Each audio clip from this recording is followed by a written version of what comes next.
My mother-in-law told me something surprising. She said, "We're going to live together now. We turned the house into two separate homes to make it easier. Is the house in your name, Emma? Sorry to ask, but can you pay the $80,000 bill for the changes?" My mother-in-law and husband thought it was funny, but I felt determined. I was going to tell them something important, even though my husband didn't know yet. I had proof too. My name is Emma Davis, and I'm 26 years old. I live a little away from the city in a place surrounded by nature. I work in an office and draw pictures for fun. Recently, I've been sharing my drawings online and reading the comments people leave. My husband, who is 3 years older than me, and I have been happily married and living in our beloved old farmhouse since we got married. But there's been a visitor who comes by once a month since then, and they always give me a headache. "Emma, Emma, I'm here. Please open up quickly." I hurried to the front door when I heard the insistent banging. "Ah, it's my mother-in-law. I'll open it right away," I said, even though there's a doorbell right next to the door. I tried to smile as I opened the sliding door. There are so many bugs around here. It's so annoying. Is George still at work? Poor thing, even on Saturday. Oh, I brought some of his favorite food. I saw a tired-looking woman holding a big bag waiting at the door. As she chattered on, I tried to keep up my fake smile. This visitor, who comes once a month, is none other than my husband's mother, my mother-in-law. Since my husband is an only child, she feels it's her duty to look after him even after we got married. She even gives me tips on how to manage the house. Last time she visited, she rearranged the whole fridge, making it a hassle for me to prepare breakfast the next day. I remember my husband telling me before we got married, if my parents ever need care, we'll live together. I hope you understand. I'm disappointed at the thought of leaving our lovely old house when the time comes, but I've accepted it. What bothers me more is the idea of living with my mother-in-law all the time. I feel sorry for my husband, as it's not something I'm looking forward to. Fast forward 2 years into our married life in the farmhouse. My husband told me that his father slipped on the stairs at home and broke his leg. They'll need our help from now on. Let's live together, just like we talked about before we got married. Yes, I'm worried too. So I think it's a good idea. Can I still do my drawings? I was concerned about my father-in-law's health, so I agreed to move in with them without hesitation. But I was worried that taking care of my in-laws and doing housework might leave me with no time for my drawing hobby. Whether he knew about my worries or not, my husband just said, "I want you to focus on the house," and left for his office. Left alone in my room, I felt like I was giving up on my husband. As I looked through my drawings, I started sorting out my feelings. Just when I had decided to live with them, something unexpected happened. While I was at work, I suddenly felt numbness in my hands and feet and got really dizzy. I collapsed. Thankfully, a colleague called an ambulance, and although I wasn't in danger, it turned out I had had a stroke at a young age after a medical checkup. Even though I had been warned about high blood pressure during health checkups before, I regretted not taking it seriously and going to the hospital. From the time I found out about the illness to being hospitalized, including tests, surgery, and recovery, it took about 2 months. It all happened so quickly, and I realized my husband showed very little concern for me. After being diagnosed with a stroke at a young age, I called my husband with trembling hands. But all I heard was disappointment in his voice, saying, "So living together will have to wait, huh?"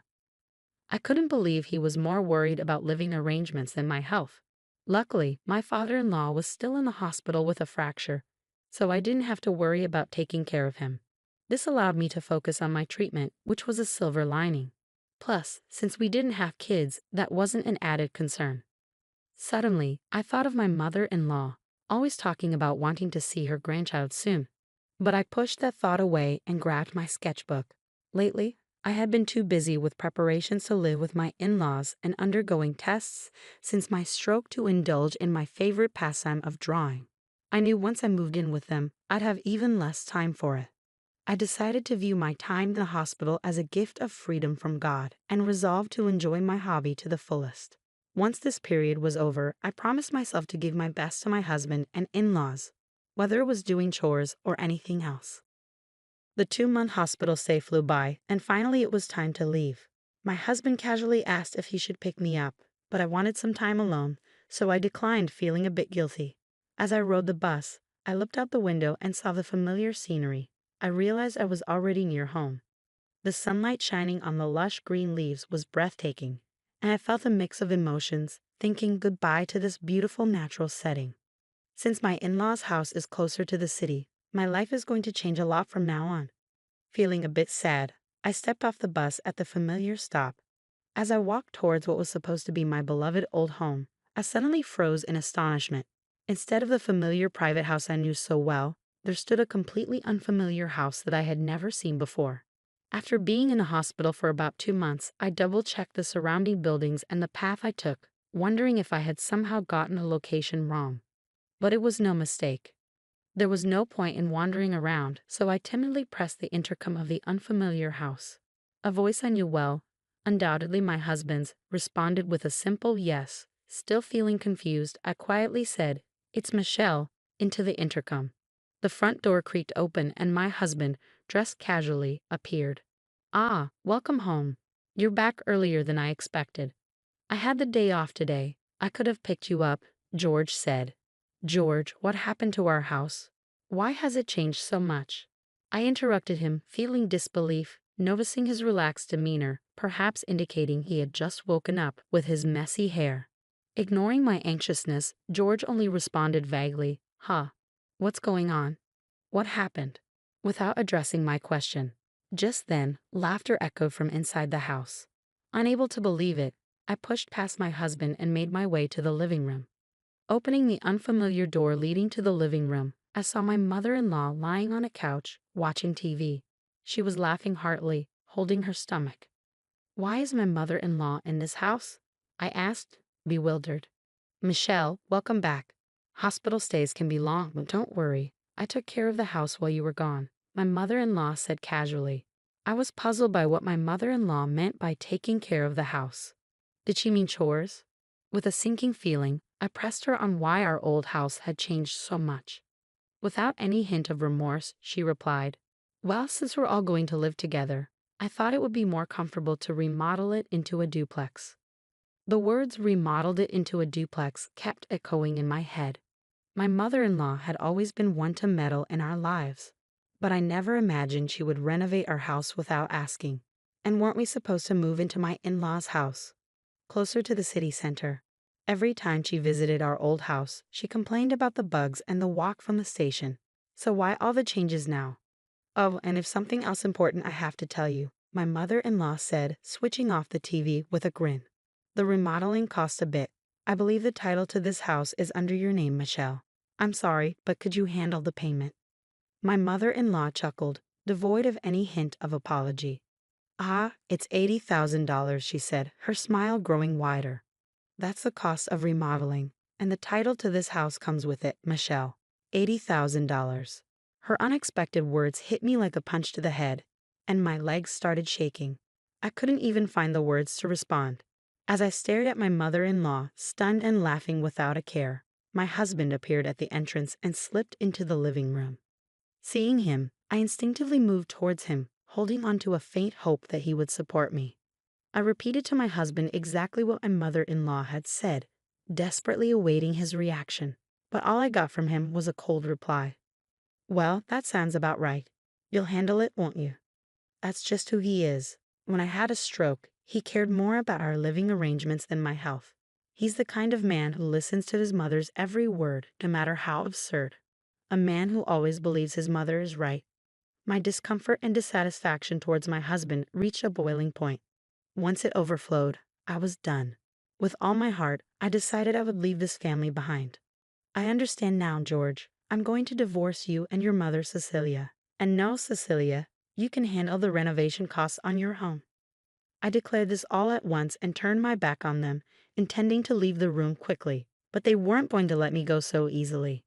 "I've been losing interest in you anyway, so it's no big deal. But remember, this house is in your name, Emma, so you have a responsibility to pay," George remarked.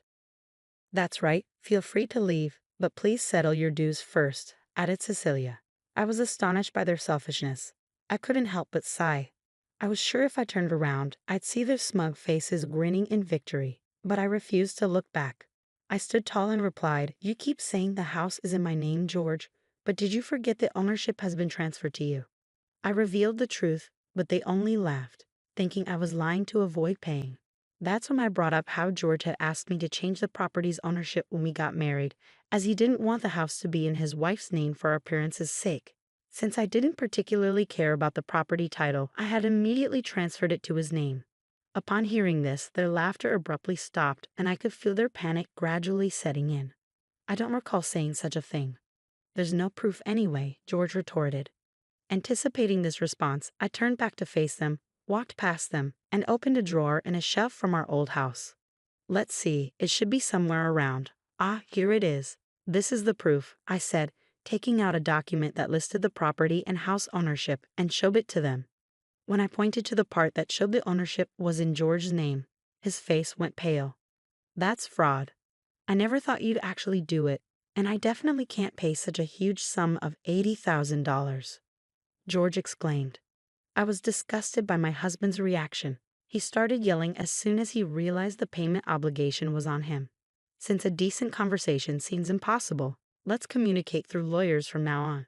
Cecilia, your son seems to be in quite a pickle, so please take good care of him from now on, I stated calmly beside my loud husband. I smiled at my mother-in-law, who stood dazed, and finally turned my back on them, leaving their home for good. After that, my husband called several times, but I chose to ignore him entirely, opting instead to communicate formally through a lawyer, given our strained relationship and the issues with my mother-in-law. The divorce was settled without any problems.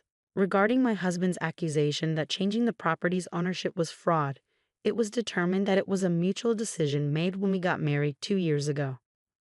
My lawyer reassured me with a smile that this was neither fraud nor anything illegal. With that, all the uncertainty inside me disappeared completely. It turned out that I was supposed to foot the bill for renovating the house as soon as I got discharged from a hospital. I couldn't help but appreciate the well-executed, spiteful move of pushing me into a difficult situation just after I had undergone surgery and rehabilitation and finally got discharged due to illness. In the end, since the house was in my husband's name, it was his responsibility to pay the hefty renovation costs, and he ended up cornering himself. Moreover, I was able to secure alimony after the divorce was finalized. My husband, faced with a claim for an amount he couldn't possibly pay off, either borrowed money from risky sources or didn't pay at all. While I was in the midst of the legal battle with my husband and mother-in-law, I received an apology from my father-in-law, Bob, who had been hospitalized with a broken leg, saying, "I'm sorry for my wife and son's behavior." Of course, it didn't seem that Bob was directly involved in this matter, but it couldn't be denied that for 2 years after our marriage, he had turned a blind eye to his wife and my indifferent husband. After briefly replying to Bob's message, I made the decision to cut all ties with my old family and start afresh. Since then, my health has been gradually improving, and I was able to return to work. When I was married, I used to draw illustrations, but I always felt restricted by my husband's presence. Now, I can immerse myself in drawing whenever and however I want. Initially, drawing was just a hobby, but now I receive job offers through the social networking site where I post my illustrations. I spend more time drawing for work than for pleasure these days. My current dream is to buy an old farmhouse in a somewhat rural town using the alimony from my husband and my savings, and to open an art studio there. Today, I'm taking the first step towards realizing that dream by heading to see an old farmhouse. As I gaze out at the scenery from the bus, I can't help but think back to the day I left the hospital, the day that changed my life forever. The natural scenery outside remains the same as it was that day, but my feelings are clearer now, and I'm filled with excitement for the new life that awaits me. The leaves on the trees, illuminated by the sunlight, look so bright and dazzling.